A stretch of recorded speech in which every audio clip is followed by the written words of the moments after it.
Well, hey everyone, and welcome in to another Simple Truth Update. I am your host, Jermaine, and I want to share with you another breaking news report.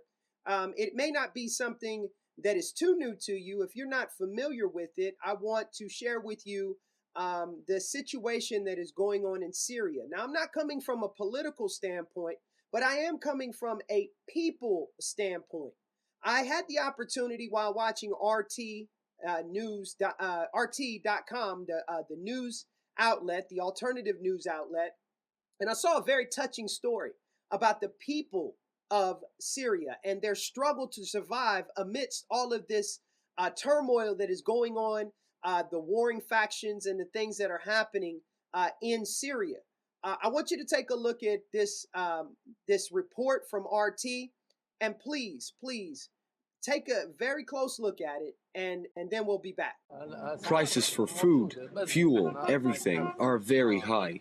We're undergoing a crisis. The war is turning life into a hard crisis. Now, Syria's currency has lost more than half of its value since the fighting began. It used to cost about 47 Syrian pounds to buy $1 before the war, 100 pounds to the dollar 1 year later. This inflation, unfortunately, is only set to get worse, with the government now printing more cash just to stay afloat. Now, oil was once a pillar of Syria's economy, but an EU embargo has cut revenues for the government by nearly 1/3.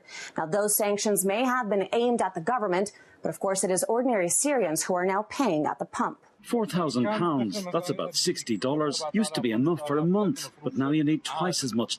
Gas is impossible to find. I spent hours waiting for petrol. And it's not just fuel for cars that's difficult to come by. A single tank of cooking gas can now eat up about half of the average Syrian's monthly paycheck. I mean, that's huge. And with shortages spreading across the country, even those supplies aren't guaranteed. I've been here waiting for a week and still haven't got cooking fuel. We want to live, we want to eat, but we have no gas. This is how we have to live. There's no other choice. Now, according to the United Nations, more than 1.4 million Syrians are already at risk for hunger. And those who still have access to food are finding that prices are soaring out of their reach. Now, let me show you what I mean when it comes to the average Syrian. A carton of eggs used to cost about 110 Syrian pounds before the war. After the uprising, that amount of money is enough for just 2 eggs. Now, take sugar, for example. The price of a bag like this has tripled in cost. The amount of money one used to spend on it will now buy you about this amount. And even staple foods like rice. I mean, this is a really common food in Syria, probably enough to feed a small family for about a week. A bag like this has doubled in cost. Now, when it comes to the Arab Spring, the cost of food and fuel has played a critical role. As prices rose, so did anger in Arab nations. The same holds true in Syria, where simply surviving and making ends meet is now a daily battle. In the end, the price of bread may prove to be a bigger obstacle to peace than a loaded gun. For RT, I'm Lucy Kafanov in Moscow.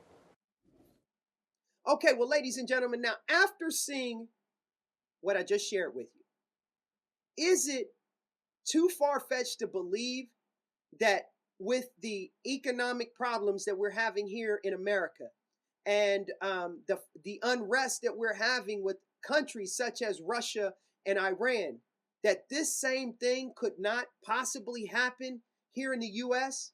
We're already seeing our dollar devalue to the point where things cost far more than they used to cost.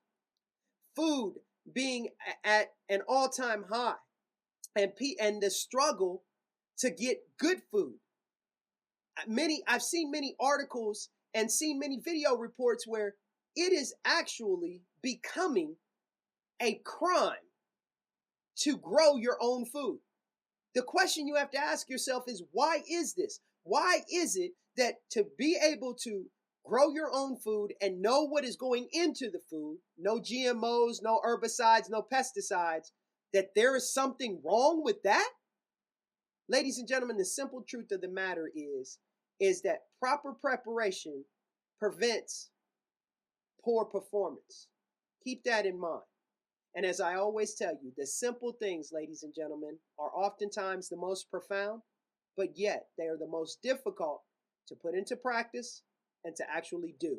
I want to thank you for joining me on this episode of The Simple Truth, and I will be back with you real soon.